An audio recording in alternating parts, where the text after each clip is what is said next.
विधानसभा निवडणुकांची तयारी सुरू झालेली आहे। मग अपक्ष उमेदवारापासून ते राजकीय पक्षांच्या उमेदवारांकडनं ही तयारी सुरू झालेली आहे। सगळ्यात महत्त्वाचं म्हणजे तुम्हाला जर विधानसभेच्या निवडणुकीला उभं राहायचं असेल तर अर्ज हा भरावा लागतो। निवडणूक आयोगाकडनं हा अर्ज दिला जातो। या अर्जाची किंमत 100 रुपये। नेमका हा अर्ज असतो कसा, या अर्जामध्ये नेमक्या काय गोष्टी नमूद केलेल्या आहेत हे आत्ता आपण पाहणार आहोत, कारण का माझ्या हातात हे 2 अर्ज आहेत आणि या अर्जांमध्ये वेगवेगळ्या पद्धतीची माहिती उमेदवारांना भरावी लागते।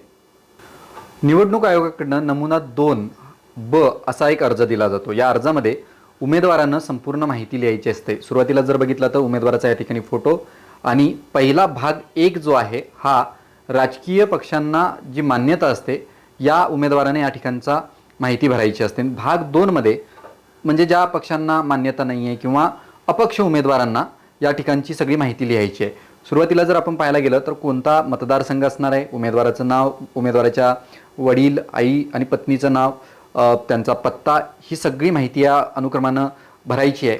आणि दुसऱ्या पानावरती जर आपण पाहायला गेलं तर अशाच पद्धतीनं इंग्रजीमध्ये सुद्धा हा फॉर्म तुम्हाला अवेलेबल आहे। जे अपक्ष उमेदवार असतात त्यांच्यासाठी 10 मतदारांनी त्यांची माहिती भरायची असते। त्यांची संपूर्ण नावं, ते कोणत्या विभागात राहतात, स्वाक्षऱ्यांनी त्या दिनांकाची माहिती लिहावी लागते। याचं कारण म्हणजे अपक्ष उमेदवाराला 10 मतदारांची माहिती या ठिकाणी द्यावी लागते, कारण राजकीय पक्षांना मान्यता असलेल्या उमेदवारांना पक्षाकडनं AB फॉर्म दिला जातो, त्यामुळे त्यांना अशा पद्धतीची माहिती भरावी लागत नाही। भाग 3 जर आपण पाहायला गेला तर याच्यामध्ये उमेदवाराची वैयक्तिक माहिती भरावी लागते। मग किती वय झालेलं आहे, ते भारतीय नागरिक आहेत का, त्यानंतर त्यांच्या पक्षाला मान्यता आहे का, कुठच्या पक्षाकडनं ते लढणार आहेत, अशा पद्धतीची माहिती ही या भाग 3 मध्ये भरावी लागते।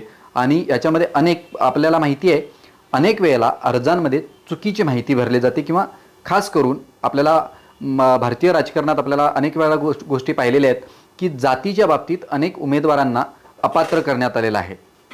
त्यामुळे त्यांच्या जातीची माहितीसुद्धा या टप्प्यात लिहावी लागते आणि हा जर आपण पाहिलं तर त्याच्यावर फुली करण्यात आलेली आहे। त्यामुळे हे भरणं तुम्हाला अनिवार्य आहे। तुम्ही कुठच्या जाती जमातीचे आहात आणि तुमची जात कोणती आहे याची सगळी माहिती या पॅरामध्ये भरावी लागते। त्यानंतर पान नंबर 6 वरती उमेदवारानं ही सगळी माहिती भरायची आहे। याच्यामध्ये सगळ्यात महत्त्वाचं म्हणजे उमेदवाराची जर काही ज्या पद्धतीनं पोलीस खटले असतील किंवा न्यायालयात प्रलंबित खटले असतील तर या बाबतीत म्हणजे गुन्हेगारी पार्श्वभूमी काही आहे का, या बाबतीत तुम्हाला माहिती भरावी लागते। मग यामध्ये कुठचा गुन्हा झालेला आहे, कुठच्या पोलीस ठाण्यामध्ये हा FIR दाखल करण्यात आलेला आहे, त्याची आत्ताची सद्यस्थिती काय, अशी सगळी माहिती भाग 3A याच्यामध्ये भरावी लागते। तशाच पद्धतीनं इंग्रजीमध्ये सुद्धा या ठिकाणी एक ऑप्शन आहे की तुम्ही ही माहिती इंग्रजीमध्ये लिहू शकता। जर ते प्रकरण न्यायप्रविष्ट असेल तर आत्ता त्या प्रकरणाची न्यायालयात काय स्थिती आहे, त्याच्या बाबतीत किती हेअरिंग झालेले आहेत, काय सद्यस्थिती प्रकरणात आहे, किती दिवसांपासून तो खटला प्रलंबित आहे, याची माहिती ह्या भाग 3A मध्ये भरायची आहे। दुसरं जर आपण पाहायला गेलं तर यामध्ये सगळ्या पद्धतीनं उमेदवारानं ज्या पद्धतीनं भ्रष्टाचाराच्या बाबतीत त्यांना कुठे बडतर्फ करण्यात आलं असेल किंवा शासकीय अनेक लोक असतात ते सुद्धा राजकारणात उतरतात, ते सध्या काय स्थितीला काम करतायत त्याची सगळी माहिती या 11 नंबरच्या पानावरती भरावी लागते। भाग 4 निवडणूक निर्णय अधिकाऱ्याने भरायचं। म्हणजे ह्या ठिकाणी सगळी हा अर्ज जो आहे हा निवडणूक अधिकारी बघतील आणि त्यानंतर ते त्यांची टिप्पणी जे ती या ठिकाणी लिहितील। आणि सगळ्यात शेवटचं पान हे 15वं पान, नामनिर्देशित स्वीकारण्याची किंवा नाकारण्याचा निवडणूक अधिकाऱ्यांचा निर्णय। समजा हा अर्ज त्यांना रद्द करायचा आहे तर कोणत्या कारणासाठी हा अर्ज रद्द केला जाणार आहे ह्याची माहिती ह्या भाग 5 मध्ये लिहिला जातो। आणि भाग 6 जर बघितला तर नामनिर्देशन पत्राची पावती व छाननीची सूचना ही या ठिकाणी केली जाते आणि निवडणूक निर्णय अधिकाऱ्याची या ठिकाणी सही केली जाते। हा नमुना 2B आहे। हा जवळपास आपण जर पाहायला गेलं तर 15 पानांचा हा नमुना 2 आहे। आणि दुसरा जो आहे तो नमुना 26 हा सुद्धा अशाच पद्धतीनं अर्ज आहे। या अर्जामध्ये तुम्हाला पासपोर्ट साईज या ठिकाणी उमेदवाराला फोटो चिटकावा लागतो, मतदारसंघाचं नाव, कोणत्या मतदारसंघातून तुम्ही निवडणूक लढणार आहात, ही सगळी माहिती या ठिकाणी लागते। भाग A मध्ये आपण जर पाहायला गेलं तर इथं स्पष्टपणे लिहिलं आहे की निवडणुकीकरता उमेदवारानं निवडणूक निर्णय अधिकाऱ्यासमक्ष नामनिर्देश पत्रासोबत सादर करावयाचे शपथपत्र। म्हणजे हे एक प्रकारचं शपथपत्र आहे नमुना 26 मध्ये. यामध्ये त्या सगळ्या शपथपत्रानुसार ही माहिती भरावी लागते. काय उमेदवाराचं नाव, त्यांचा जर राजकीय पक्षाकडनं लढत असतील तर राजकीय पक्षाचं नाव, अपक्ष उमेदवार असतील तर अपक्ष पद्धतीनं त्यांनी नाव लिहायचं आहे आणि या ठिकाणी वैयक्तिक माहिती लिहायची आहे. हा फॉर्म जवळपास 26 ते 27 पानांचा आहे. दुसरा जर आपण या ठिकाणी हे पान बघितलं तर यामध्ये उमेदवाराचं नाव, उमेदवाराच्या पती पत्नीचं नाव, हिंदू अविभक्त कुटुंब जर उमेदवार करता सहकर्ता असेल तर त्यांची या ठिकाणी माहिती लिहावी लागते. आणि सगळ्यात महत्त्वाचं म्हणजे ज्या वित्तीय वर्षासाठी शेवटी आयकर म्हणजे इन्कम टॅक्स भरलेला आहे की नाही त्याची माहिती या सगळ्या कॉलममध्ये तुम्हाला पान नंबर 3 वरती भरावी लागते. पान नंबर 4 वरती पुन्हा एकदा प्रलंबित फौजदारी खटले कोणते आहेत हे एक प्रकारचं शपथपत्र आहे. कारण का तुम्ही शपथपत्राद्वारे सांगताय की माझ्या बाबतीत ह्या गोष्टी झालेल्या आहेत, त्यामुळे चुकीची माहिती जर भरलात तर तो उमेदवार अडचणीत येऊ शकतो किंवा त्याचा अर्ज हा रद्द केला जाऊ शकतो. यामध्ये जर आपण पाहायला गेलं तर आता कोणत्या पोलीस ठाण्यामध्ये हा तुमचा खटला प्रलंबित आहे किंवा कोणत्या पोलीस ठाण्यामध्ये कोणत्या नावासह हा खटला क्रमांक आहे याची सगळी माहिती या ठिकाणी ठेवण्यात यावी लागते. दोषारोप ठेवण्यात आहेत किंवा त्याची सद्यस्थिती आहे की होय नाही अशामध्ये हा सगळा तक्ता पूर्ण करावा लागतो. त्यानंतर सिद्धापराधी ठरवलेले खटले म्हणजे जर जो खटला त्याची सिद्ध प्राप्ती झाले का हे सगळं ह्याच्यामध्ये तुम्हाला लिहावं लागतं. खटला क्रमांक किती आहे, काय आहे, याची माहिती काय आहे ही सगळी तुम्हाला ठळकपणे यामध्ये लिहावी लागतं. तुम्ही जर त्या खटल्यामध्ये तुम्हाला जर शिक्षा ठोठावलेली असेल तर त्याची सुद्धा माहिती या तक्त्यामध्ये पूर्णपणे लिहावी लागते. आणि ह्याच्यामध्ये टीप देण्यात आली की माहिती स्पष्ट व सुवाच्यपणे ठळक अक्षरात नोंदवावी. प्रत्येक खटल्याकरता वेगवेगळ्या रकान्यात प्रत्येक बाबींसमोर स्वतंत्रपणे हा सगळा तपशील द्यावा लागतो. त्याचसोबत 2011च्या रीट विनंती अर्ज क्रमांक 536 मधील माननीय सर्वोच्च न्यायालयाच्या निर्णयाचं पालन करण्यासाठी सर्व माहिती पुरवण्यासाठी उमेदवार जबाबदार असेल. म्हणजे जर एखादी तुम्ही माहिती या ठिकाणी गेलात तर सर्वोच्च न्यायालयाच्या निर्देशानुसार तुम्हाला या बाबतीत सगळी माहिती ही पुरवावी लागेल.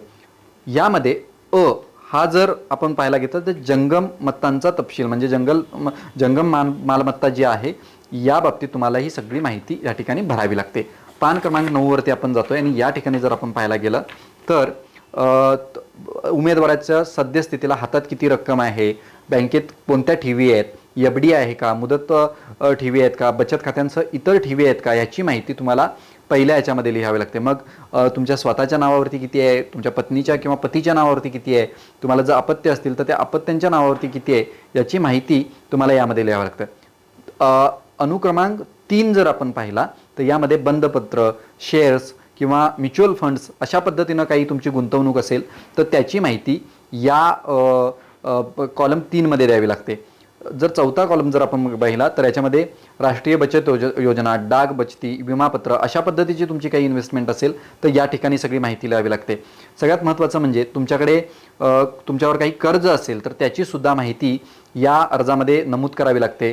मोटर वाहनं असतील, तुमच्याकडे सोने चांदी अशा काही गोष्टी असतील तर या सुद्धा याच्यामध्ये नमूद कराव्या लागतात. आणि शेवटला 9वा कॉलम जर बघितला तर एकूण तुमच्याकडे किती संपत्ती आहे त्याची माहिती याच्यामध्ये तुम्हाला स्पष्टपणे लिहावी लागते. त्यानंतर पान नंबर 11 वरती स्थावर मालमत्तांचा तपशील लिहावा लागतो. यामध्ये तुमची शेतजमीन किती आहे, तुमच्या त्या शेतजमिनीचं क्षेत्र किती आहे, मालमत्ता वारसा हक्क प्रमाणपत्रानुसार आहे की तुम्ही स्वतः खरेदी केला आहे, जर स्वतः खरेदी केला असेल तर त्याची सगळी तपशीलवार माहिती या ठिकाणी द्यावी लागते.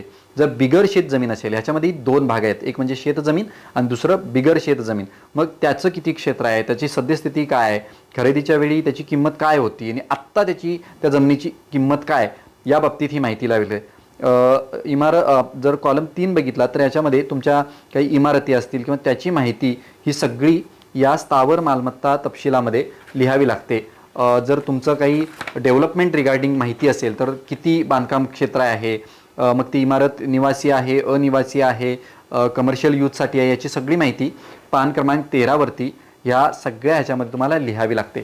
त्यानंतर पान क्रमांक 15 वरती यामध्ये तुमच्यावरती जर कर्ज असेल किंवा तुम्ही किती पद्धतीनं कर्ज काढला आहे त्याचं व्याज किती आहे, कोणाच्या नावावरती किती कर्ज काढलं आहे, सद्यस्थिती त्या कर्जाची काय आहे, ही सगळी तुम्हाला याच्यामध्ये लिहावी लागते. त्याचबरोबर शासनाच्या काही देय रकमा असतील, जर तुमचं म्हणजे आपल्याला माहिती आहे अनेक मंत्री असतात किंवा अनेक शासकीय पदांवरती असलेले लोक निवडणुकीला आल्यानंतर त्यांच्या अनेक भरणे जे असतात ते भरलेले नसतात, म्हणजे शासनाच्या देय रकमा असतात त्या भरलेल्या नसतात. त्या मग तुम्हाला भाडं, विद्युत आकार, पाणीपट्टी ही सगळी माहिती तुम्हाला यामध्ये भरावी लागते. त्याचबरोबर आयकर म्हणजे इन्कम टॅक्स तुम्ही किती भरलाय त्याची सुद्धा माहिती या अर्जामध्ये तुम्हाला नमूद करावी लागते. त्यानंतर GST बाबतीत GST तुम्ही किती भरलाय, महानगरपालिकेचे तुमचे काही टॅक्सेस असतील ते किती दिलाय, ह्या सगळ्यांची माहिती या अर्जामध्ये तुम्हाला भरावी लागते. तुम्ही जर व्यवसाय करत असाल किंवा नोकरी करत असाल तर त्याचा तपशील या ठिकाणी लिहावा लागतो. 9A मध्ये तुमच्या उत्पन्नाचा स्रोत काय हा सुद्धा याच्यामध्ये नमूद करावा लागतो. 9B जर आपण पाहिला तर यथोचित शासकीय आणि कोणत्याही सार्वजनिक कंपनीशी किंवा कंपन्यांशी केलेले करार, म्हणजे शासनाशी काही तुमचे करार असतील किंवा सार्वजनिक कंपन्यांशी काही करार असतील तर त्याची माहिती तुम्हाला शपथपूर्वक याच्यामध्ये नमूद करावी लागते. 19वा जर आपण पान पाहिलं तर यामध्ये पुन्हा एकदा उमेदवारांना त्याची संपूर्ण एकदा माहिती, हा भाग ब आहे आणि या ब नुसार तुम्हाला ही सगळी जी माहिती तुम्ही याच्यामध्ये सविस्तर लिहिलेला त्यामध्ये एकत्रित ही माहिती या अर्जामध्ये तुम्हाला भरावी लागते. अशा पद्धतीनं 19 आणि 21व्या पानापर्यंत ही अशी सगळी माहिती द्यावी लागते. सगळ्यात शेवटला सत्यपान, म्हणजे तुम्ही जी ही माहिती दिलेली आहे ही माहिती मी गांभीर्यपूर्वक दिलेली आहे, यामध्ये कुठच्याही प्रकारचं काही खोटं नाही आहे आणि मला ह्या गोष्टीची जाणीव आहे की मी ही जी माहिती दिली आहे ती कुठलीही लपवलेली माहिती नाही आहे असं तुम्हाला घोषित करावं लागतं. आणि यामध्ये स्पष्टपणे लिहिण्यात आलेलं आहे की वरील भाग अ व ब यांच्या बाबतीत 5 व 6 मध्ये नमूद केलेल्या बाबींव्यतिरिक्त माझ्याविरुद्ध कोणत्याही दोषासिद्धीचा खटला नाही किंवा कोणताही खटला प्रलंबित नाही, जर तुम्ही तशी माहिती दिलात तर. आणि ब मध्ये सुद्धा तशाच पद्धतीची माहिती की आमच्याकडे जी काही संपत्ती आहे किंवा ज्या गोष्टी आहेत त्या आम्ही गांभीर्यपूर्वक या ठिकाणी लिहून देतोय असंही तुम्हाला करावं लागतं. आणि उमेदवाराला हे सत्यापान जे हे भरून द्यावं लागतं. त्यानंतर हा अर्ज दाखल करण्याच्या शेवटच्या दिवशीचं त्यांनी सगळी माहिती या ठिकाणी दिलेली की शपथपत्र हे नामनिर्देशन दाखल करण्याच्या शेवटच्या दिवशी उशिरात उशीर दुपारी 3 वाजेपर्यंत तुम्हाला दाखल करावं लागतं.